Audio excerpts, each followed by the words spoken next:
നല്ല കട്ടിയുള്ള മുള്ളാണ് മീൻ. നല്ല ഫ്രഷ് മീനാണ് കേട്ടോ, പച്ചക്ക് പച്ച മീനാണ്.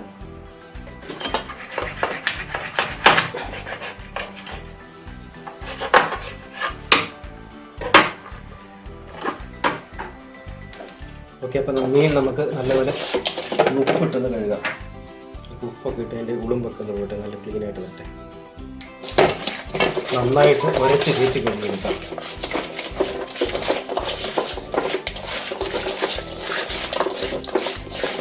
അല്പം വെള്ളം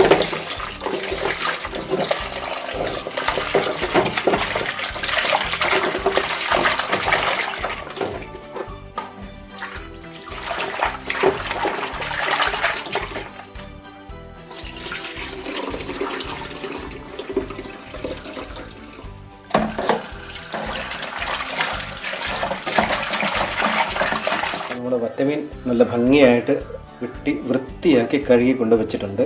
ഇത് കണ്ടോ, നല്ല ഫ്രഷ് മീനാണ് കേട്ടോ, ഒന്നും കുറ്റമൊന്നും പറയാനില്ല. നമ്മുടെ സുഹൃത്ത് തടിയൂരെ രാജേഷേൻ്റെ കടയിലെ മീനാണ്. നല്ല അടിപൊളി മീനാണ് കേട്ടോ, കടപ്പുറത്തുനിന്ന് നേരിട്ട് എടുത്തുകൊണ്ടിരുന്ന മീനാണ്. നല്ല അടിപൊളി വറ്റ കണ്ടോ, ആ പീസുകൾ കാണുമ്പോൾ തന്നെ അറിയാം, ഒട്ടും പഴുത്തതോ ചീഞ്ഞതോ ഒന്നുമല്ല, നല്ല അടിപൊളിയായിട്ടുള്ള മീനാണ്. നമ്മുടെ ചട്ടി ചൂടായിട്ടുണ്ട്, സ്റ്റവിൽ ചൂടായിട്ടുണ്ട്. എണ്ണ ഒഴിച്ചു കൊടുക്കാം നമുക്ക്.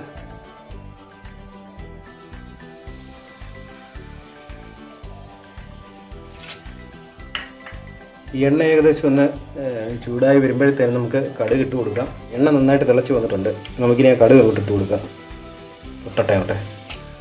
അതിലേക്ക് നമ്മൾ നേരത്തെ തന്നെ അരിഞ്ഞു വെച്ചിരിക്കുന്ന ഇഞ്ചി, വെളുത്തുള്ളി, ചെറിയ ഉള്ളിയാണ് നമ്മൾ ഇതിനകത്ത് ഇടുന്നത്. അതുകൂടെ ഒന്ന് ഇട്ട് കൊടുക്കാം. നന്നായിട്ട് ഇളക്കി കൊടുക്കാം. അപ്പം കാശ്മീരി മുളക് പൊടി 2 സ്പൂൺ ഇട്ട് കൊടുക്കാം. രണ്ടിന് ഇട്ട് കൊടുക്കാം. പിന്നെ സാദാ മുളക് പൊടി 1 ടീസ്പൂണ്.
കപ്പയിലേക്ക് ആഡ് ചെയ്ത് നന്നായിട്ട് ഇളക്കി ഞെടുക്കുകയാണ് ചെയ്യുന്നത്. നമ്മൾ കപ്പ നന്നായിട്ട് തിളച്ച് വരുന്നുണ്ട്. എൻ്റെ തിളച്ചെങ്ങനെ മറിഞ്ഞുകൊണ്ടിരിക്കുകയാണ്. അല്പസമയം കൂടെ പിടിക്കും കപ്പയൊന്ന് വെന്ത് വരട്ടെ. നമ്മുടെ കപ്പ വെന്ത് വന്നിട്ടുണ്ട്. ഈ കപ്പയിലെ വെള്ളം നമ്മൾ ഊറ്റിക്കളഞ്ഞതാണ്. ഇത് ഊറ്റിക്കളഞ്ഞതിന് ശേഷം ഇത് അടുപ്പിലേക്ക് വീണ്ടും ചെറു തീയിൽ പിന്നെ ചൂടാക്കി ഒന്നുകൂടെ ഡ്രൈ ആക്കി എടുക്കുകയാണ് ചെയ്യുന്നത്. നമ്മൾ അരച്ച് വെച്ച അരപ്പ് ഈ കപ്പയുടെ മുകളിലേക്ക് ഇട്ടിട്ട് നമ്മൾ ഈ കപ്പ ഇതുമായിട്ടൊന്ന് മൂടി വെക്കുകയാണ്. കുത്തി വെക്കുകയാണ്. അവിടെ ഇരിക്കട്ടെ, അടച്ച് വെച്ചിട്ടുണ്ട്. 2 മിനിറ്റ് ഇരിക്കട്ടെ. അപ്പോൾ നമ്മുടെ വറ്റക്കറി റെഡി ആയിട്ടുണ്ട്. നമുക്കിനി സ്റ്റൗ ഒന്ന് ഓഫ് ചെയ്ത് മുകളിലൂടെ ഒരല്പം ഒന്ന് വെളിച്ചെണ്ണ ഒഴിച്ചു കൊടുക്കാം. പച്ച വെളിച്ചെണ്ണ ഒരല്പം ഒഴിച്ചു കൊടുക്കാം.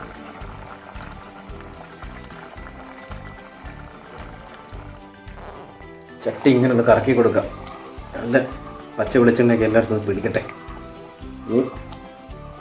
ഇങ്ങോട്ട് ഇരിക്കട്ടെ. ഇനി നമുക്ക് നമ്മുടെ കപ്പ ഇത് റെഡിയാക്കി എടുക്കാം. കുത്തി അരിഞ്ഞ് വെച്ച കപ്പ. ഇനി നമുക്കിതെല്ലാം ഒന്ന് ഇളക്കിയെടുക്കാം. നമ്മുടെ അരപ്പും കപ്പയെല്ലാം കൂടെ നന്നായിട്ട് ഇളക്കി എടുക്കാം.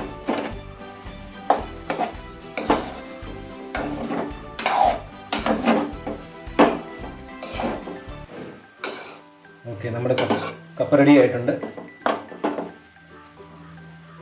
അരപ്പൊക്കെ നന്നായിട്ട് അതിൽ പിടിച്ചിട്ടുണ്ട്. അപ്പം നമ്മുടെ രുചികരമായ വറ്റക്കറിയും കുത്തി എരിഞ്ഞ് വേവിച്ച കപ്പയും റെഡി ആയിട്ടുണ്ട്. ഇനി നമുക്കതൊന്ന് ടേസ്റ്റ് ചെയ്ത് നോക്കാം. എങ്ങനെയുണ്ടെന്നറിയാം. എനിക്ക് ആ മീൻ്റെ കിടപ്പുമില്ല. കുടംപുളി വെക്കുമ്പോൾ കഷ്ണത്തിലൊക്കെ മസാലയും മുളകും ഒക്കെ നല്ലപോലെ പിടിച്ചിട്ടുണ്ട്. കറിവേപ്പിലയൊക്കെ സ്റ്റൈലായിട്ട് കിടക്കുന്നു. അപ്പം നമ്മുടെ മോള് വന്നിട്ടുണ്ട് ടേസ്റ്റ് ചെയ്ത് നോക്കാനായിട്ട്. നമ്മുടെ കുത്തി എരിഞ്ഞ കപ്പയും വറ്റക്കറി അല്ലേ? നമുക്ക് ടേസ്റ്റ് ചെയ്ത് നോക്കാം. മോക്ക് കുറച്ച് കപ്പ. ഇത്ര മതിയോ?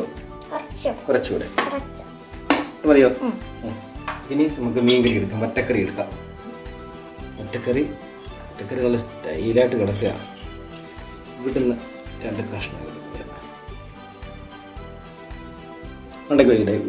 ഒഴിക്കട്ടെ. ഇവിടെ മുകളിലേക്ക് ഒരു കഷ്ണം ഒഴിക്കട്ടെ.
ഈ സൈഡിൽ ഈ മീൻചാർ